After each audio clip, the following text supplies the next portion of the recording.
life will never be the same.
Hi, and welcome to the June meetup of CocoaHeadsNL.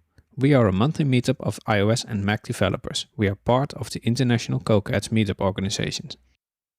We talk about anything Apple, Cocoa, Objective-C, Swift, and relevant technologies. Everything is made possible by our sponsors.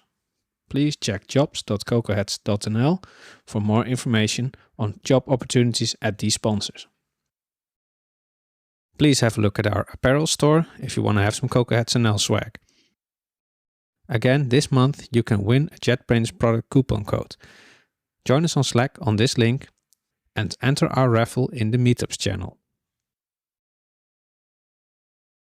Today we have a presentation by Tikitu de Jager. Tikitu is mobile lead at Minddistrict. He grew up in New Zealand and he spent 10 years in Amsterdam and now lives in Greece. He has a session on accessibility snapshots. He will show us a test utility that lets us refactor our view layer with confidence that we haven't broken VoiceOver support even in complex layouts. The tool itself is quite simple, but it touches on more general accessibility best practices and on snapshot testing techniques that go beyond pixel perfection. For our July meetup, keep an eye on our meetup page and social media channels for the next month's announcement. As a reminder, have you downloaded the Apple TV app yet? Did you subscribe to our YouTube channel? Have a look at our jobs on our job board? And most of all, sign up for our newsletter to stay up to date. Hello folks, my name is Tikitu. I'm delighted to be able to give this CocoaHeadsNL talk. I'm looking forward very much to when we can do these things in person, but in the meantime it's lovely that I can do this from a distance and still reach you all. This is a recorded talk, so if you're watching live, then round about now I should be waving over in the CocoaHeadsNL Slack. If you're watching back later so you can hear me at double speed, I'm probably still in the CocoaHeadsNL Slack. I hang out there, and you can also find me on Twitter. I'm very happy to answer any questions you might have.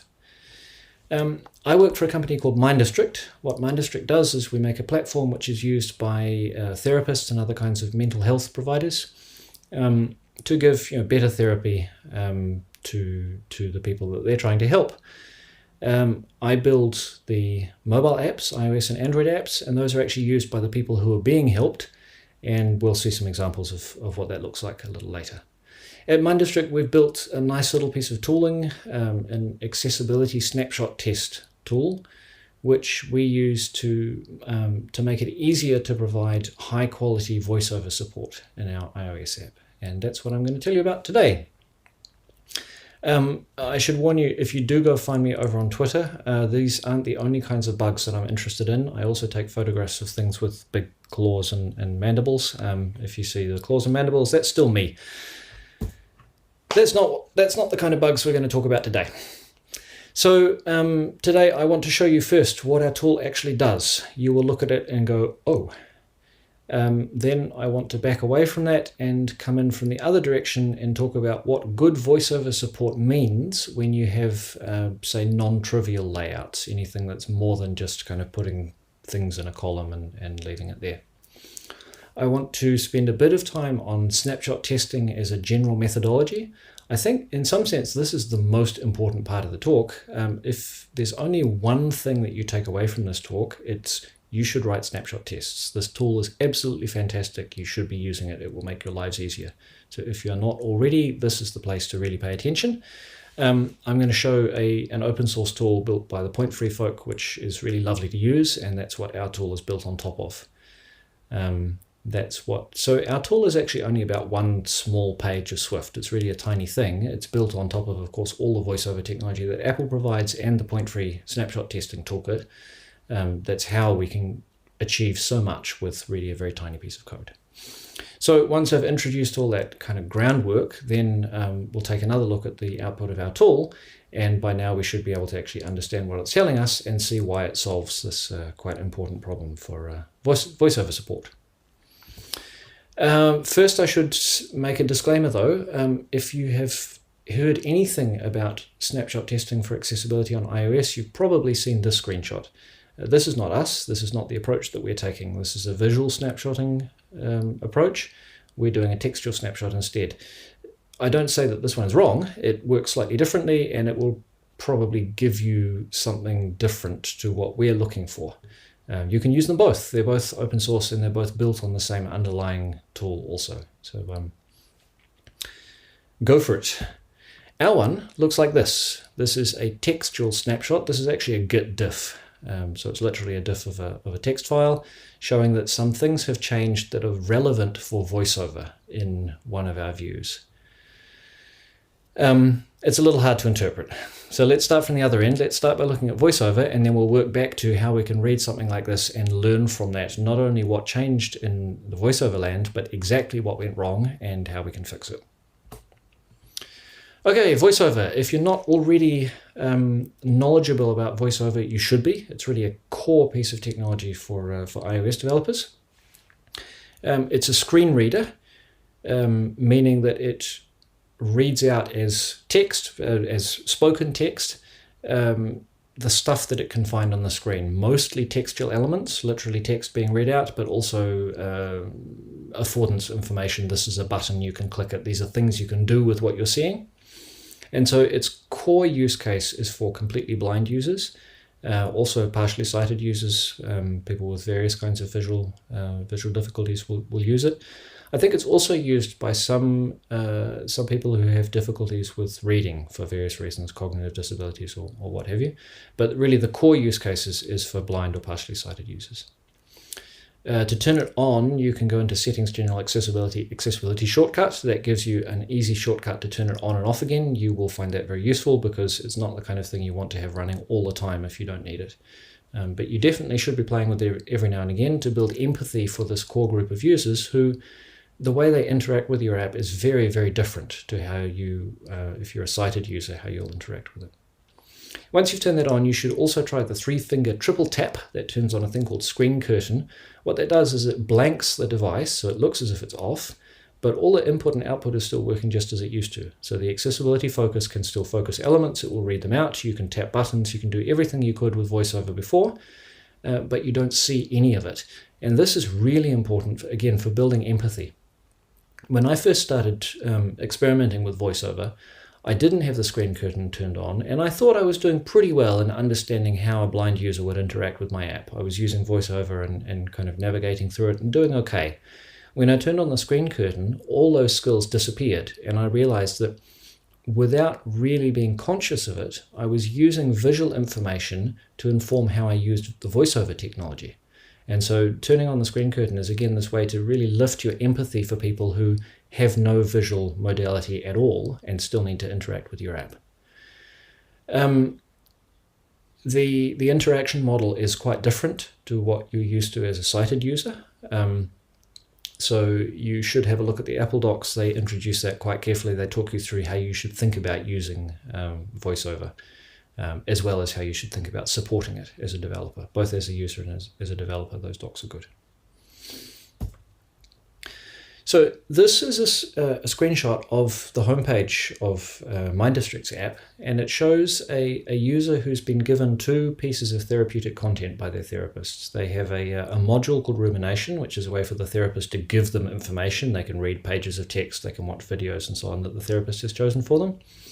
And they have a diary, the Rumination ABC diary.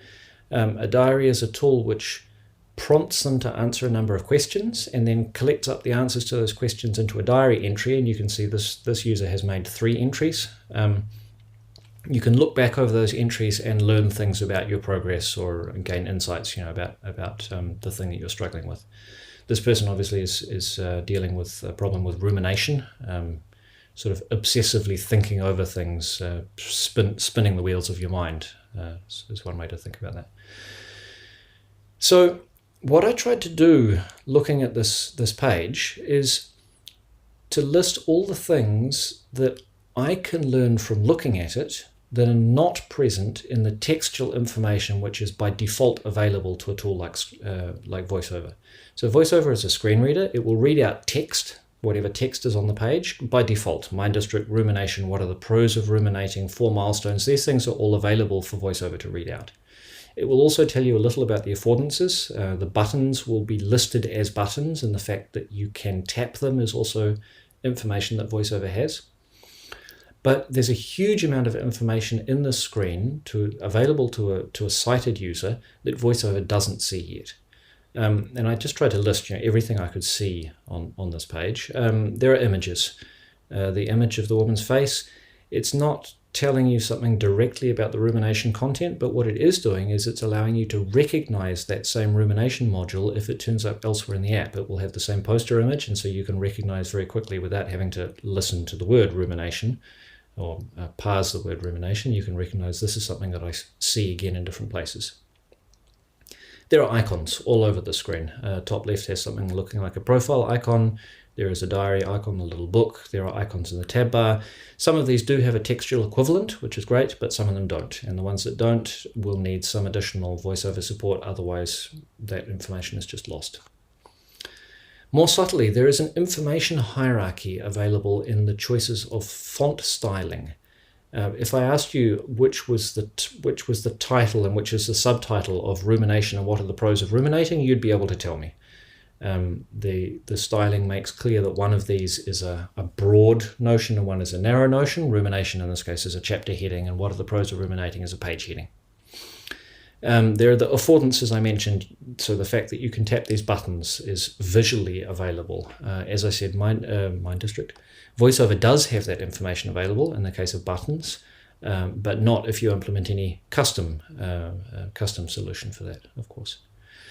There is some purely non-textual information. So the above 4 milestones, there is a progress bar, and that's actually showing its level of progress without any textual equivalent whatsoever. So that will need custom VoiceOver support to make sure that that information is available as well.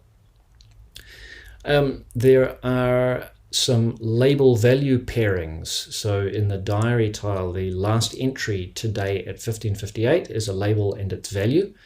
And we've indicated that in the design just by juxtaposing them, by placing them close together with related font families. Again, that juxtaposition is not available to VoiceOver. And finally, perhaps the most important, visually, if you look at this page, you see there are 2 things. We call them tiles, the rumination tile and the rumination diary tile, or the module tile and the diary tile. There's two concepts, 2 clumps of information, and those loose individual labels, the 4 milestones, continue rumination. Those loose labels hang together because they have a visual boundary around them, and the visual styling, the layout, says that this is one information unit. None of that is available to VoiceOver either, and that's particularly important for the switch between visual modality and, say, textual auditory modality. Because in the visual modality, you can at one glance see this whole shape. In the auditory modality, you need to listen to a voice that starts, speaks, and finishes, and it's much harder to clump things together in that sense. So if we want to capture as much as possible of this visual information in a way which is useful for VoiceOver users, there's a few quite simple things we can do to add really high quality VoiceOver support to this screen. Before we start with that though, I should say, if you have a layout which doesn't have these issues, if you can get away with just using the built-in iOS components, the buttons, the labels and so on, and turn on VoiceOver and get decent support from that, absolutely do it. The built-in support is already wonderful.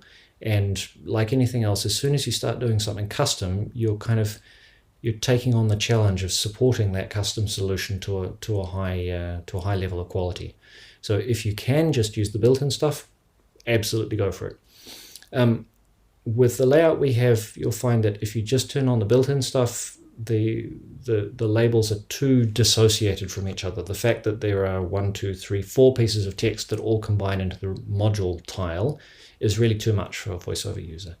So the most important thing that we did here is we made the tile view, the view as a whole, an accessibility element in itself. And what that means is we need to gather into that view all the information that we want VoiceOver to report for that tile. So instead of having the individual labels as the accessibility elements that VoiceOver interacts with, the tile as a whole is, and that means we can shape what VoiceOver says. If you were to trigger VoiceOver on this view, I can't actually show you that because I'm recording this video with the iPhone I would show it with, but I can pretend to be the VoiceOver voice. So if you were to trigger VoiceOver on the module tile, it would say something like module, rumination, page, what are the pros of ruminating? Progress, 15% of 4 milestones. So what we've done is we've collected all the things that we want to say about this in the individual parts of this tile and packed them into one little phrase. And that's that's really key for providing good support for VoiceOver users for this kind of custom layout. The other thing we've done is for each of those tiles, the diary and the module tile, there's really only one primary action that you can perform with that tile. The module tile has a continue button and the diary has the fill in button. We don't need to leave those as loose buttons. We can actually make those an accessibility action on the tile itself. And so a VoiceOver user can already trigger that action already from the tile without having to navigate deeper into the view hierarchy, without having to step through to the button itself. So with those two changes, we've really improved the VoiceOver support for this particular screen. Unfortunately, by doing those, we have set ourselves up to introduce a rather nasty bug in future. And now I want to show you how that can happen. So the chart feature, the diary feature that I described, it lets you answer a few questions, fill in a diary entry, and then it keeps track of those diary entries over time. Those questions might ask you to describe your thoughts, textual input, but they also might ask you to put in numbers. And in the case where you put in numbers, it can be useful, like in the health app, it can be useful to chart how those numbers have changed over time. So at some point a few years ago, the diary feature is quite old in the Minddistrict app by now, but a few years ago we added this charting feature and immediately put it on the homepage in the diary tile. You need access to these charts as well. We implemented that with standard buttons, out of the box buttons. And so we feel like, hey, this is great. We have VoiceOver support for buttons. We're done, right?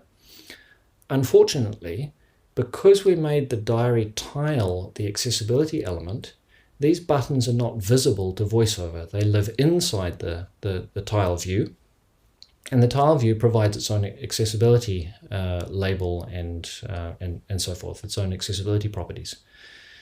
So at some point, somewhere in our development process, we would discover that we have introduced a rather serious accessibility bug. There's a feature in the app which is simply not accessible to blind users. They have no way to trigger these buttons. Now I want to take a small sidestep and be a bit cynical. This is about when in your development process you want to discover this kind of mistake. Because accessibility is sometimes a bit of a hard sell for the business side of a company. If you're lucky, then you can just use built-in components and accessibility support comes kind of for free, more or less. But typically it will cost some extra development time on top of building the feature itself to also provide support, especially for VoiceOver. VoiceOver is also a bit tricky. If you look at something like dynamic type, a huge number of people actually use variable font sizes in their settings and turn on the dynamic type feature. VoiceOver, it's only a relatively small number of users, and those users, especially completely blind folk, will be completely unable to use your app unless the VoiceOver support is up to scratch. So if you don't already have decent VoiceOver support, you may even have analytics saying we don't need to add it because nobody is using it. That's because nobody can use your app. So it can be a bit of a hard kind of business case to make if it's going to be expensive to add good quality VoiceOver support.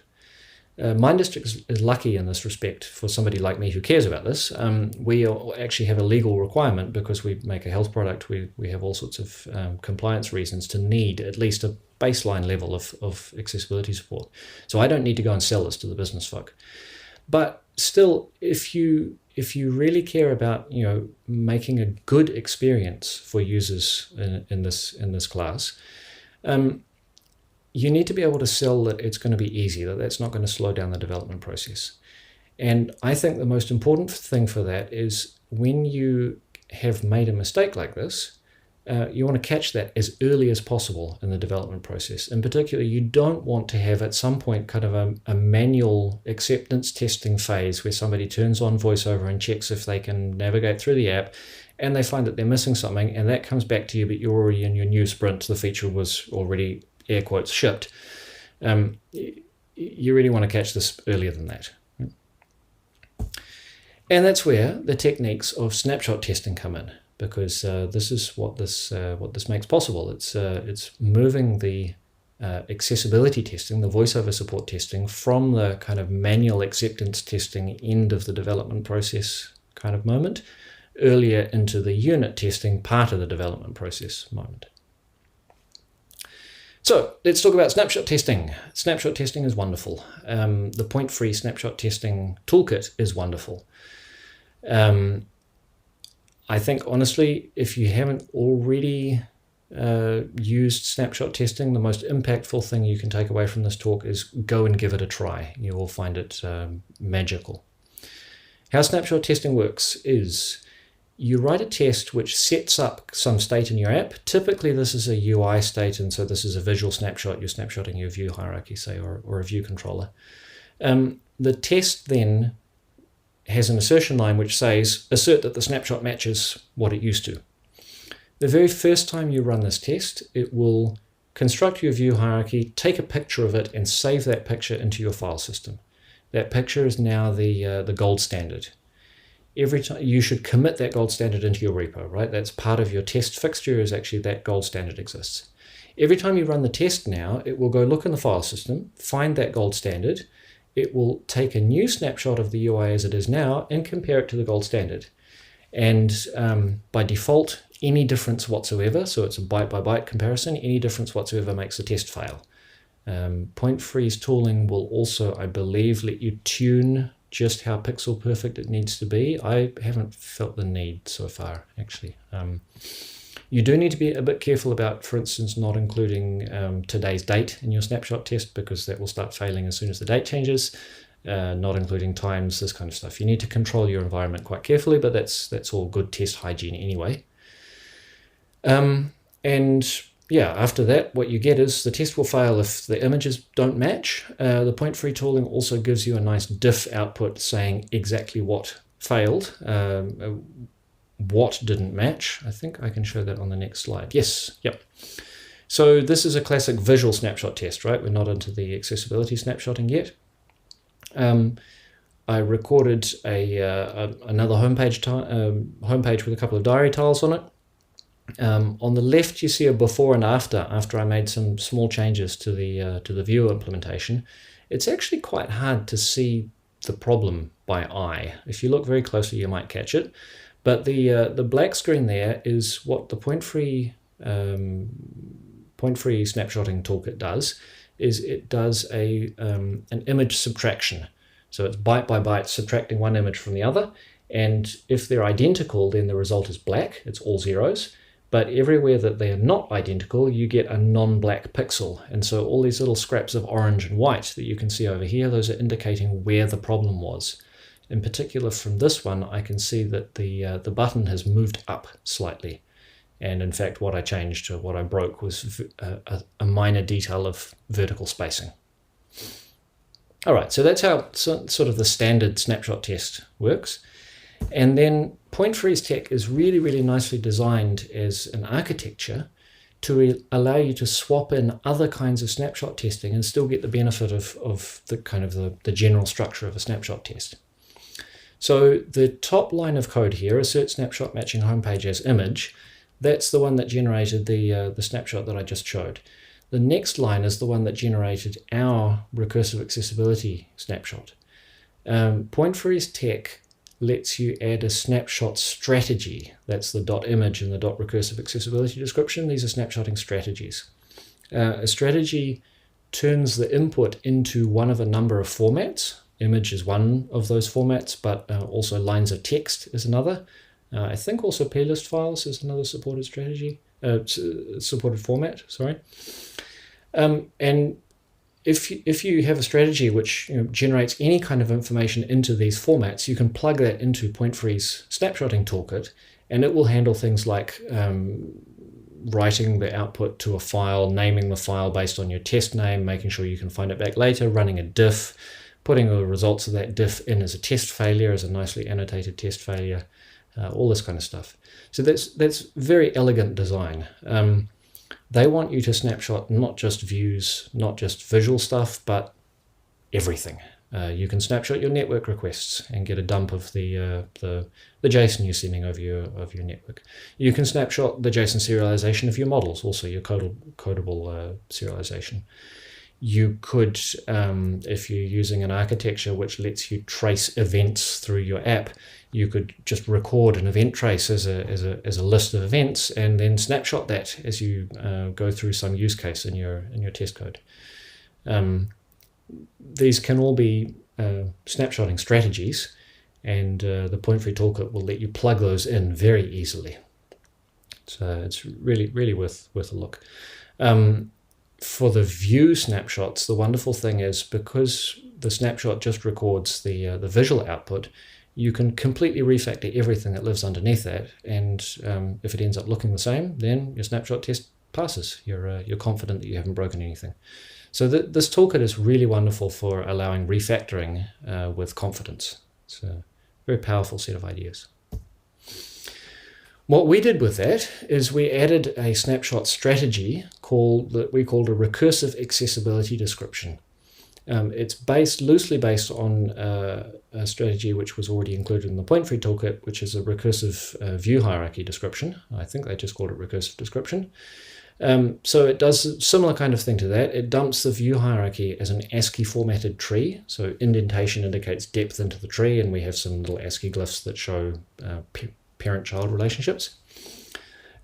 We only show views that either are accessibility elements or that have some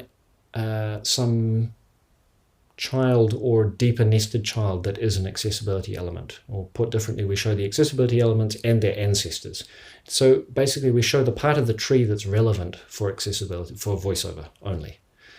And we add a whole bunch of information which is making visible what VoiceOver has to work with when it looks at these elements. So all the accessibility properties that we care about, basically.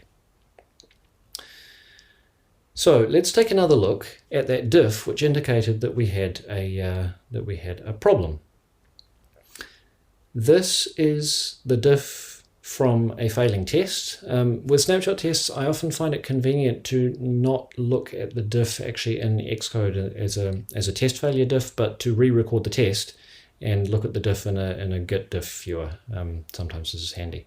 So that's the view that we have here. I re-recorded the test, and now I have to decide, should I save this change? Is this actually a new gold standard, or have I uncovered a bug? Well, if I look closely at what this is telling me, these are views that are relevant for VoiceOver. So we have a diary tile link button, that's a custom view. It contains a stack view, and that contains a label, which has an accessibility label. So this would be read out by VoiceOver. And it contains a button which has the accessibility trait button. So again, that would be read out by VoiceOver. If I look at that, the diary tile link button contains an accessibility bug. Most definitely, this is not a good VoiceOver implementation because it's used a separate label view and button view. I think we did that because the layout was not easy to get with a UI button. And that means that VoiceOver doesn't know to connect the label, how did it feel, the accessibility label, how did it feel, to the trait, I'm a button, you can click me. Okay, so this would already be we can't ship this. This has an accessibility bug.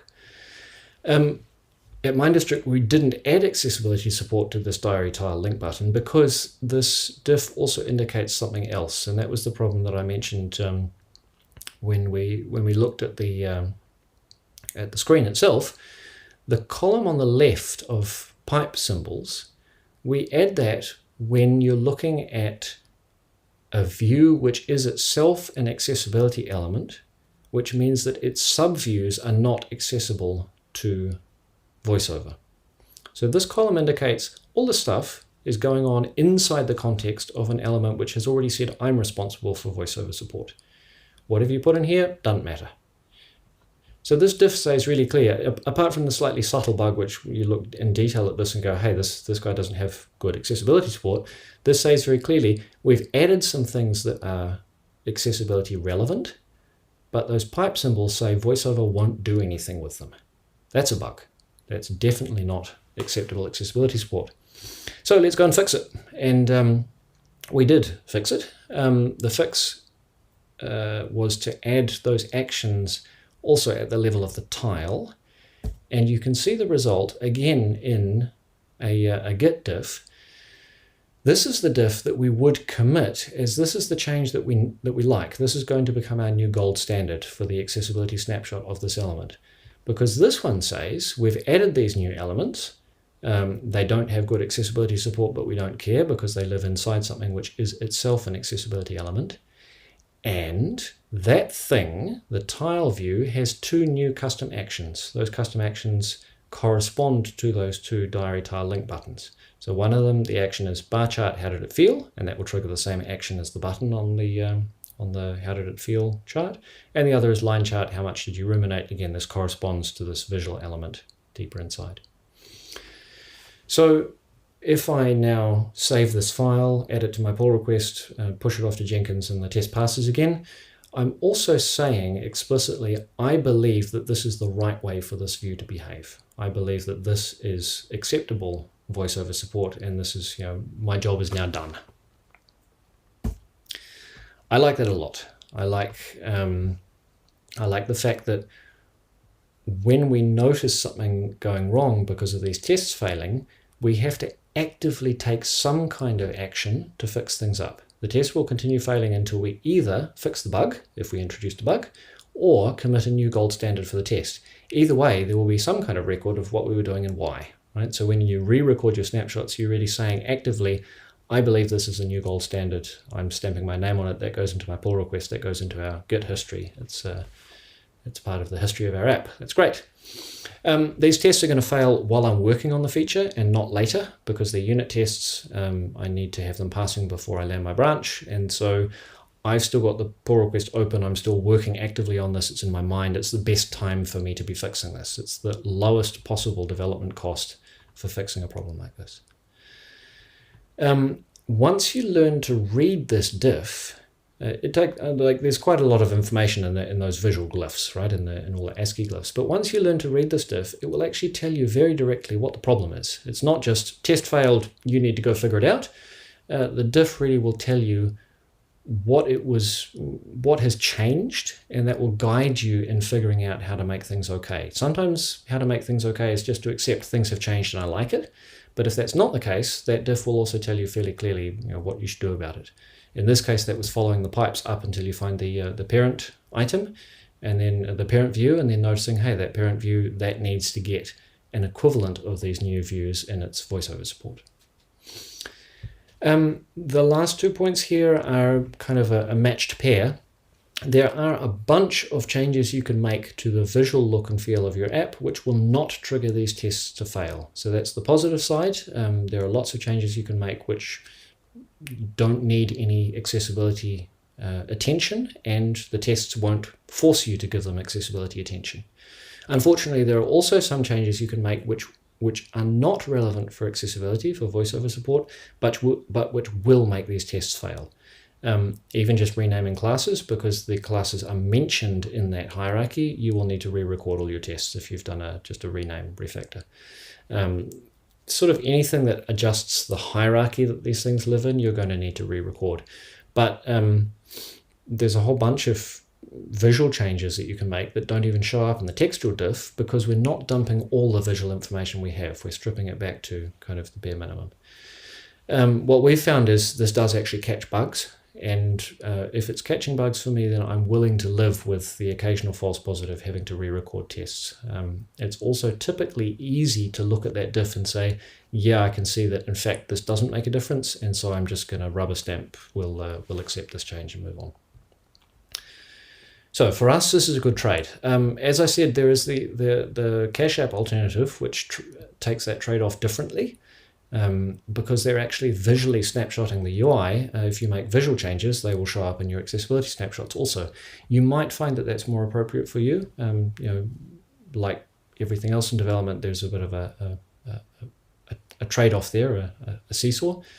Have a try and see what feels more comfortable for you. Our one is open source, or at least by the time this video goes live, it will be. I'm still figuring out the packaging, but it's on its way. So you can play with it, you can use it. I hope you can also improve it and give us pull requests, and we'll fold those back in. That's how open source is supposed to work.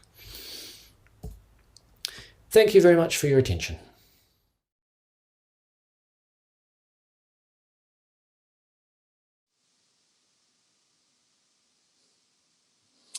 Hello, folks.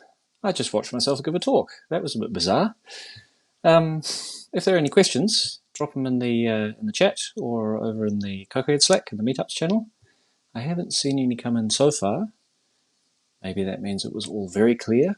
Maybe it means you're off already looking at the code. If anything does turn up, feel free to drop them now, or you can also always come and find me later. It's also absolutely fine.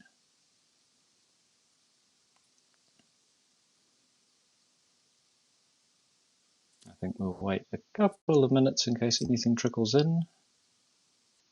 But let's not draw that out too long. It's a rather warm evening over here in Greece.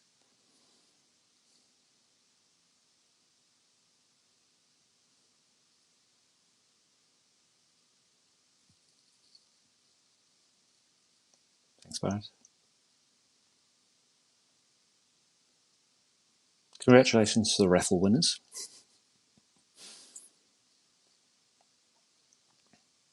Thanks, Yuri.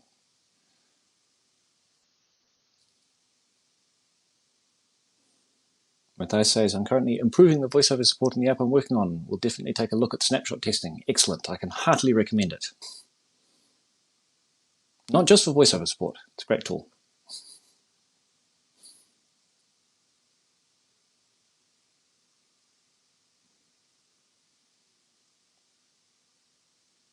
Tom says, tool looks nice. Thanks.